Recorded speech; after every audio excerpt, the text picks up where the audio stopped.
이번 시간의 학습 내용과 목표를 확인하신 후 학습을 시작하세요.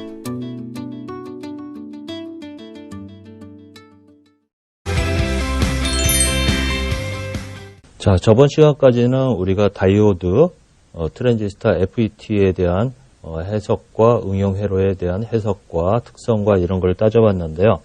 이번 시간에는 우리가 OP앰프라는 그런 새로운 이제 소자를 가지고 한번 이 OP앰프를 이용한 응용을 어떻게 하는지에 대해서 따져보도록 해보겠습니다.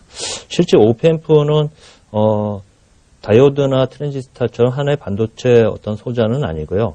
요거는 하나의 칩 형태로, 집적 회로 형태로 꾸며진 하나의 사용하기 편한 형태로 이렇게 만들어진 하나의 집적 회로라고 볼 수 있겠고요. 굉장히 많은 부분에서 많은 응용되고 있고 유용하게 사용되고 있는 어떤 IC라고 볼 수가 있겠습니다. 그래서 실제 이제 사용되고 있는 상용화돼서 나오고 있는 형태는 이런 IC 형태로 해서 우리가 사용을 할 수 있고요. 요 안에는 이제 요거는 이제 전기 기호로는 이런 식으로 표현을 하고 있습니다. 그래서 단자가 3개인 걸로 되어 있고 요 칩 안에는 요 OP앰프가 하나만 있는 게 아니고 뭐 2개, 뭐 3개, 4개까지 이렇게 들어있는 이런 형태로 해서 우리가 상용화되어 있고요. 자, 그래서 요 OP앰프라는 거는 이제 일단은 입력이 2개가 있습니다. 그래서 한쪽은 인버팅 인풋이 있고 또 하나는 넌 인버팅 인풋 이렇게 2개 이렇게 들어있고요. 그래서 인버팅은 마이너스, 넌 인버팅은 플러스 이렇게 입력이 되어 있고요. 출력 단자가 하나 있는 이런 형태로 되어 있고요. 실질적으로는 이렇게만 되어 있는 건 아니고 여기에 이제 전원이 들어가 있는 전원이 이렇게 들어가 있는 이런 형태가 되어 있고요. 이 전원은 이제 양극 형태 플러스 V 마이너스 V 형태로 이렇게 들어가는 경우도 있고 또는 그냥 플러스 V 또는 그라운드 이런 형태로 들어가는 경우도 있습니다. 자, 보통 이 전원들은 우리가 디지털 전원으로는 5V 전원을 많이 쓰거든요. 또는 요새는 이제 3.3V라든가 이렇게 좀 전압을 낮추는 형태로도 많이 쓰이는데 여기서는 아날로그 회로라고 얘기했죠. 전자 회로는. 그래서 이쪽에서는 들어가는 전원이 플러스 15V 마이너스 15V 이런 형태로 전원이 들어가는 경우가 가장 많고요. 또는 뭐 12V 마이너스 12V 이렇게 들어가는 경우들도 있습니다. 자, OP앰프는 크게 우리가 이제 이상적인 OP앰프라고 얘기를 합니다. 근데 실제는 이런 이제 입력에 이런 형태로 볼 수 있는데 이상적인 OP앰프는 어떤 거를 얘기하면 일단 입력의 임피던스가 무한대로 보고 있습니다. 입력 임피던스가 무한대다. 근데 실질적으로는 이제 임피던스가 있는 형태고요. 있지만은 이제 큰 값이지만 어느 정도 무한대는 아닌 어떤 값이 있고 또 두 번째는 자, 입력 V인에 대한 출력의 전압 게인. 보통 이제 요거는 이제 오픈되어 있는 상태이기 때문에 오픈 루프 게인인데 이 오픈 루프 게인이 무한대다 이렇게 볼 수 있고요. 근데 실제는 무한대는 아니고요. 근데 이제 이상적인 OP앰프는 무한대로 이렇게 놓는 경우가 있습니다. 그리고 또 출력 임피던스는 0으로 이렇게 놓고 있습니다. 그래서 세 가지 조건, 이상적인 OP앰프의 조건은 입력 임피던스는 무한대, 오픈루프 게인은 무한대, 출력 임피던스는 0. 이런 형태로 우리가 이상적인 OP앰프를 놓을 수 있고요. 그 얘기는 실제적으로는 안 그러지만 이상적인 OP앰프를 이렇게 놓은 거는 이런 이상적인 OP앰프의 조건이 되면은 가장 이상적으로 얘가 동작을 할 수 있는 그런 조건이다 이렇게 얘기를 할 수가 있겠습니다. 따라서 이상적이지 않은 조건에 대해서는 여기에 따라서 우리가 오차나 이렇게 이런 것들이 발생할 수 있는데 이런 부분에 대해서는 나중에 특성에서 말씀드리도록 하겠습니다.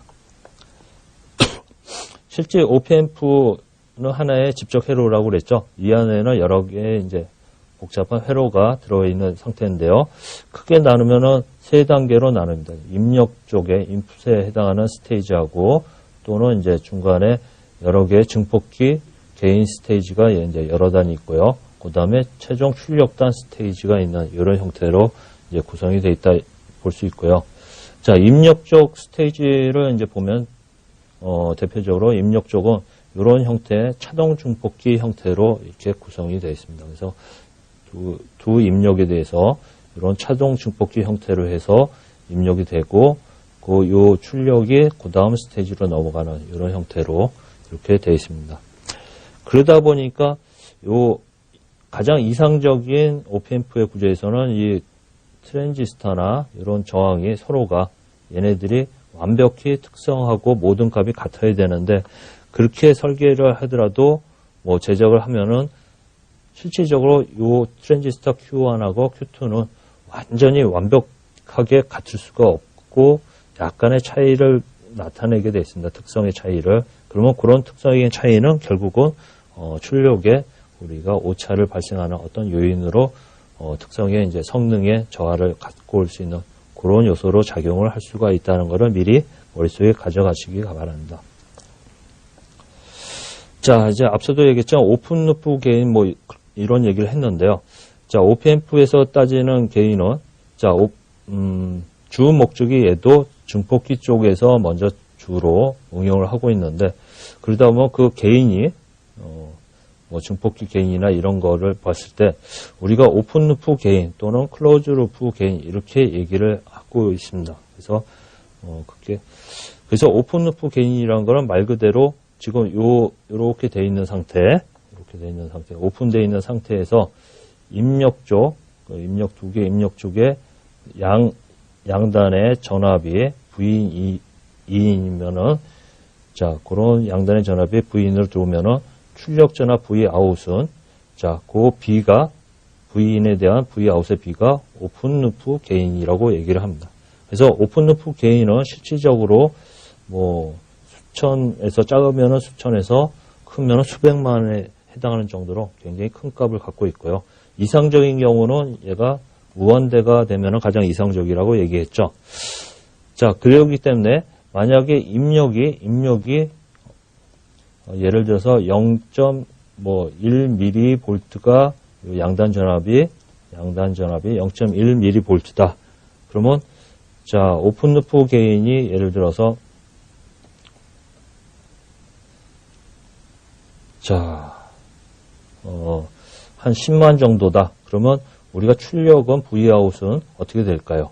출력은 자, 10만 곱하기 0.1 그러면은 어떻게 될까요?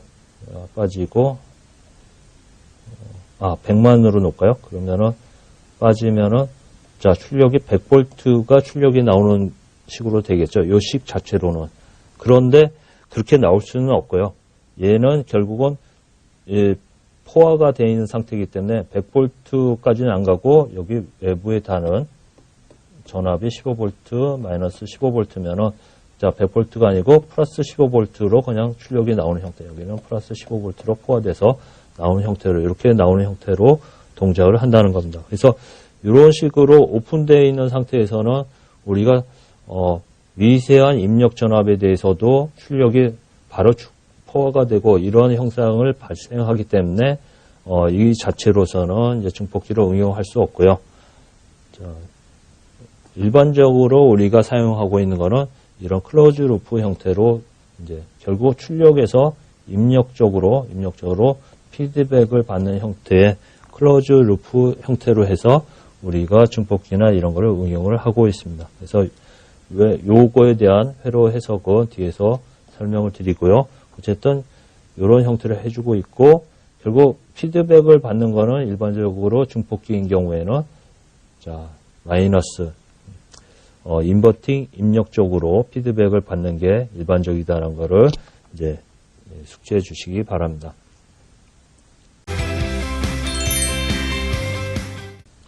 자, 그러면 증폭기로 사용됐을 때 그 경우 이제 얘를 이제 오펜프로 우리가 증폭기로 응용하는 경우에 대해서 설명을 드리겠는데요. 크게 순수한 이제 단순한 증폭기 구조에는 크게 두 가지로 우리가 나눌 수가 있는데요.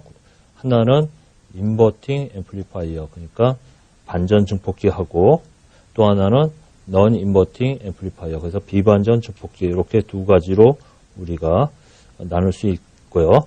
자, 그러면은 자, 인버팅 앰플리파이어에 대해서 한번 요 구조가 이런 형태로 되는 게 일반적인데 요거에 대해서 한번 따져보도록 하겠습니다. 그래서 일단 따질 때 자, 요거를 가장 쉽게 해석할 수 있는 방법은 자, 얘가 OPMP가 이상적인 OPMP다라고 가정을 놓고 해석을 하면은 아주 쉽게 해석이 가능합니다. 결국은 이상적인 OPMP라는 구조는 자, 이쪽 임피던스가 무한대니까 결국 이쪽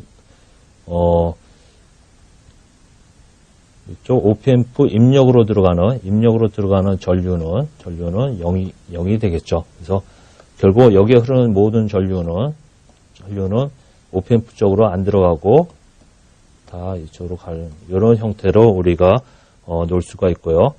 자, 그러면은 그리고 이쪽에 전류가 안 흐르니까 결국은 요 점의 전압은 결국 이쪽의 전압하고 같다라는 이런 쪽으로 놓고 이렇게 풀면은 쉽게 우리가 풀 수가 있습니다. 결국은 요 점의 전압은 요 점의 전압하고 같으니까 여기가 0V니까 얘도 0V로 이렇게 놓고 우리가 풀면은 단순히 키르호프 법칙만 적용해서도 쉽게 얘를 유도할 수가 있습니다. 만약에 여기가 이제 5V다. 그러면 여기는 0V가 아니고 5V가 되겠죠. 그런 식으로 이렇게 놓고 풀면 되고요. 자, 여기서 풀 수 있는 방법은 자, 지금 보면은 결국은 이쪽에 입력 V인이 들어왔을 때 자, 여기에 전류가 IN이 흐르는데 그 IN은 결국은 이 내부로는 안 흐르니까 결국 바깥에만 흐르니까 결국 IN은 IF다. 이렇게 놓을 수가 있고요. 그리고 IN은 여기서 보면은 V인에서 RI를 V인이 IN에 해당하겠고요. 자, 그 다음에 결국 IN은 자, IF 같은데 이런 식으로 흐르면서 여기는 0V고 여기는 Vout이니까 결국은 자, 요거는 IF하고 같고 얘는 자, 0 빼기 Vout에 RF를 나눈 이런 형태로 되겠습니다. 그래서 요거와 요 식이 같기 때문에 그거를 다시 이제 Vout에 대해서 정리를 하면은 자, 결국 여기 0은 없어지고 마이너스 되면서 RI분의 RF V인 요런 결국 요 형태로 이렇게 결과가 나오게 되겠습니다. 그래서 입력에 대해서 출력 전압은 저항 RI분의 RF로 요 B로 해서 증폭비로 이렇게 해서 우리가 조절해서 출력을 증폭비를 요 저항 두 개로 조절해서 우리가 증폭비를 조절할 수 있다는 걸 알 수 있고요. 그래서 우리가 원하는 증폭비를 저항 두 개를 가지고 우리가 맞춰줄 수가 있습니다. 또한 여기서는 이제 마이너스가 붙었다는 거는 얘는 결과가 반전으로 나온다는 얘기죠. 그리고 입력이 이렇게 되면은 출력은 반전되니까 반대로 이렇게 나오는 이런 형태로 동작한다는 것을 알 수가 있습니다. 자, non-inverting인 경우에도 우리가 얘를 OPAmp를 이상적인 OPAmp라고 놓고 그러고 이제 따져주면 됩니다. 결국은 자, 요 점의 전압을 이제 VF다 이렇게 보면은 자, 여기 요 VF는 결국 요 점의 전압하고 같죠. 결국 어디하고 같냐면 입력하고 같은 형태 이렇게 볼 수가 있고요. VF의 전압은 결국 RF 플러스 RI분의 RI Vout이 되겠죠. 그래서 결국은 자, 요 식으로부터 자, 요거를 우리가 이제 여기서 이제 B라고 하면은 자, 요 식으로부터 Vout은 자, B분의 1 V인 결국 요 값은 이런 형태가 되겠죠. 이런 형태가. 그래서 이런 식으로 유도가 될 수가 있습니다. 자, 요 결과를 보면은, 자, 결국은 얘도 마찬가지로 RI하고 RF의 값을 가지고 중폭비를 꾸밀 수 있고요. 요 중폭비는 1 플러스 RI분의 RF로 이렇게 볼 수가 있고요. 여기에는 이제 마이너스가 안 붙었으니까 얘는 비반전 중폭기. 그래서 반전이 안 되고 입력이 이렇게 들어오면은 출력이 같은 위상으로 이렇게 나올 수 있는 그런 중폭기로 동작함을 알 수가 있습니다. 단 여기서는 이제 자, 1 플러스로 됐기 때문에 얘는 중폭비는 항상 1보다 큰 값을 갖는 이런 형태로 이제 우리가 설계할 수 있음을 알 수가 있겠습니다. 자, 이제 넌 인버팅인 경우, 자, 여기에 얘가 이상적인 OPMP가 아닌 경우를 한번 따져보도록 하겠습니다. 이상적인 OPMP가 아닌 경우. 그래서 결국 요 점의 전압이 요 점의 전압하고 같지 않고 그 차이 전압, 디퍼런셜 전압이 존재하는 그런 경우에 대해서 우리가 식을 유도해 보면은 자, 요 점의 전압은 이렇게 되고 결국 요거를 V 아웃에 대해서 다시 정리하면 이런 형태가 되겠죠. 자, V 아웃은 결국은 요 두 개 차이의 오픈프 게인이 곱해진 상태로 나오고 자, 그래서 그거를 다시 정리하면은 이런 정리하는 과정은 지금 시간 관계상 일일이 한 주 한 주 제가 설명드리기에는 시간이 좀 모자르니까 여러분들이 차분히 요거를 보시고 한번 따져보시기 바랍니다. 뭐 어려운 건 아니고 단순한 산수 관계이기 때문에 그래서 결론만 말씀드리면은 자, 이런 관계로 해가지고 봤더니 자, V 아웃은 이런 형태로 이렇게 나오더라. 여기서 B는 자, 이렇게 되고 결국은 여기에 봤더니 이 중폭 B에는 뭐가 들어가 있냐면은 오픈루프 게인이 들어가 있죠. 그래서 오픈루프 게인이 얘가 이제 무한대다라고 가정을 주면은 결국은 얘가 저거 되니까 결국 B분의 1 결국 우리 앞서 한 요거와 똑같은 결과가 도출이 되는데 요 오픈루프 게인이 무한대라고 놓고 요거 식을 보면은 결국 같은 식이 되는데 만약에 얘가 무한대가 아닌 오픈루프 게인이 무한대가 아니면은 오픈루프 게인에 따라서 이 중폭기가 영향을 받는 그런 형태로 우리가 되고 오픈루프 게인이 작으면 작을수록 이 중폭비는 우리가 저항으로 꾸민 값보다 오차를 발생하는 그런 형태로 나오면 우리가 알 수가 있습니다. 지금까지 학습한 내용을 정리해 보겠습니다.